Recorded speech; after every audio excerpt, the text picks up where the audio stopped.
एक बात नोटिस की है कभी, जब कोई बंदा किसी फील्ड में सालों काम करता है, बढ़ता है, सीखता है, गलतियां करता है और दोबारा उठता है, तो वही बंदा सबसे ज्यादा ये कहता है कि मुझे अभी और सीखना है। और जो कल परसों कोई एक चीज सीख कर आया हो, वो सबको लेक्चर देने को तैयार बैठा होता है। ये देखकर पहले बहुत अजीब लगता है, लेकिन जब इसकी वजह समझ आती है तो बहुत कुछ क्लियर हो जाता है। एक रियल सिचुएशन सोचें, एक डॉक्टर जिसने 10 साल मेडिकल में लगाए हैं, जिसने सैकड़ों मरीज देखे हैं, कई बार डायग्नोसिस गलत हुई, कई बार सीखा कि ह्यूमन बॉडी कितनी अनप्रेडिक्टेबल है। वो जब कोई कॉम्प्लिकेटेड केस देखता है तो कहता है मुझे इस पर मजीद रिसर्च करनी है, अभी यकीन से कुछ कहना मुमकिन नहीं। और दूसरी तरफ वो बंदा जिसने एक यूट्यूब वीडियो देखी और उस बीमारी के बारे में फौरन बताने को तैयार बैठा होता है कि ये है, ये करो और ये मत करो।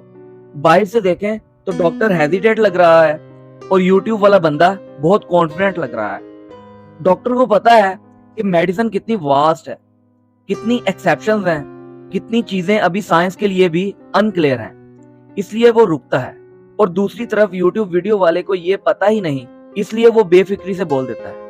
साइकोलॉजी में इसे डनिंग क्रूगर इफेक्ट कहते हैं। इसे आम जुबान में समझें तो एक वो इंसान जिसे इतना नॉलेज भी ना हो और वो ऐसे शो कराए कि मेरे पास बहुत नॉलेज है।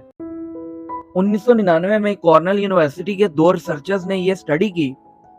उन्होंने नोटिस किया कि जो लोग किसी सब्जेक्ट में सबसे कम जानते थे, वही अपनी एबिलिटी को सबसे ज्यादा ओवर एस्टिमेट कर रहे थे। और जो वाकई इस सब्जेक्ट के माहिर थे, यानी एक्सपर्ट थे, वो खुद को एवरेज समझ रहे थे। यानी जितना कम नॉलेज उतना ज्यादा कॉन्फिडेंस, और जितना ज्यादा नॉलेज उतनी ज्यादा एहतियात। ये कोई वीकनेस या कोई कमजोरी नहीं, ये एक्चुअली समझदारी की अलामत है। लेकिन प्रॉब्लम यहाँ से शुरू होती है। दुनिया बाहर से देखती है और बाहर से ये समझदारी हेजिटेशन लगती है, ये एहतियात कमजोरी लगती है। तो प्रैक्टिकली क्या होता है? मीटिंग में वो बंदा सबसे ज्यादा इंप्रेसिव लगता है जो बगैर रुके बोलता है, चाहे वो आधी बात समझता हो। और जो वाकई सोचकर बोलना चाहता है वो कॉन्फिडेंट नहीं लगता। जॉब इंटरव्यू में वो कैंडिडेट सिलेक्ट होता है जो हर सवाल का फौरी जवाब देता है, और जो एक लम्हे के लिए रुकता है ताकि सोचकर जवाब दे, वो प्रिपेयर्ड नहीं लगता। ये अनफेयर है, लेकिन ये इस दुनिया की रियलिटी है जिसमें हम रहते हैं। और यही वजह है कि कैपेबल लोग पीछे रह जाते हैं और वो अप्लाई नहीं करते, क्योंकि सोचते हैं कि शायद मैं अभी इतना क्वालिफाइड नहीं हूँ। वो अपना कोई आइडिया शेयर भी नहीं करते, क्योंकि वो सोचते हैं अभी थोड़ा और सीखना बाकी है। और ये अभी थोड़ा और बाकी वाली सोच ये कभी खत्म नहीं होती। जितना सीखते जाते हैं उतना ज्यादा पता चलता है कि कितना कुछ अभी बाकी है।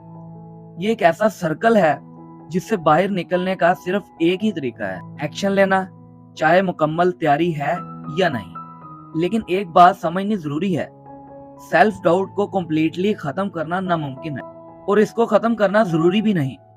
ये डाउट आपको केयरफुल रखता है, ये आपको उस डॉक्टर की तरह रखता है जो हर केस को सीरियसली लेता है, बजाय इस यूट्यूबर के जो बगैर समझे बोल देता है। ये डाउट आपको अपनी गलतियों से सीखने पर मजबूर करता है, या आपको ये सोचने पर मजबूर करता है कि कहीं कोई चीज मिस तो नहीं हो रही।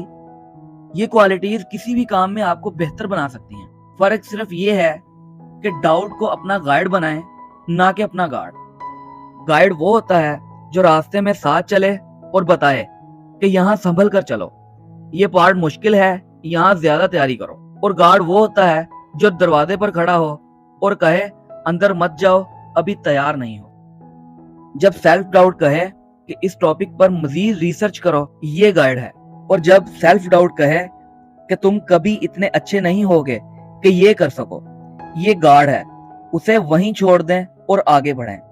और आखिरी बात, जो लोग आज किसी भी फील्ड में कुछ बना रहे हैं या कुछ कर रहे हैं, वो डाउट से आजाद नहीं थे। उन्होंने डाउट के साथ कदम उठाया, डरते हुए भी बोले, गलती की, शर्मिंदगी हुई, लेकिन दोबारा उठे। और वो जो आज सिर्फ सोच रहे हैं, प्लानिंग बना रहे हैं, परफेक्ट मूवमेंट का इंतजार कर रहे हैं, वो मूवमेंट कभी नहीं आता, क्योंकि परफेक्ट मूवमेंट बनाया जाता है, ना कि मिलता है। तो अगली बार जब ये ख्याल आए कि अभी मैं तैयार नहीं, खुद से एक सवाल पूछें, क्या मैं वाकई में तैयार नहीं हूँ या ये सिर्फ मेरा डर है? और जवाब जो भी हो, एक बात याद रखें, वो डॉक्टर जो आज सबसे ज्यादा रिस्पेक्टेड है, उसने भी कभी पहली बार मरीज देखा था। उस वक्त भी उसके हाथ में यही डिग्री थी जो आज है, उसका इल्म वही था जो आज है, लेकिन वो डरा होगा, उसने सोचा होगा कि कहीं कोई गलती ना हो जाए, लेकिन उसने कदम उठाया और एक्सपीरियंस वहीं से शुरू हुआ। सेल्फ डाउट का मतलब ये नहीं कि आप कमजोर हैं, बल्कि सेल्फ डाउट का मतलब ये है कि आपने इतना सीखा है कि आपको अपनी जिम्मेदारी का एहसास है। आपको पता है कि अभी मजीद बेहतर हो सकता हूँ। यही आपको उस बंदे से अलग करता है जो बगैर सोचे बोल देता है। जो लोग कभी डाउट नहीं करते, वो कभी भी बेहतर नहीं हो सकते, क्योंकि बेहतर होने के लिए पहले ये मानना पड़ता है कि अभी कुछ कमी है। आपका डाउट आपकी सबसे बड़ी कमजोरी नहीं, ये आपकी सबसे बड़ी स्ट्रेंथ है। बस उसे सही जगह इस्तेमाल करना है।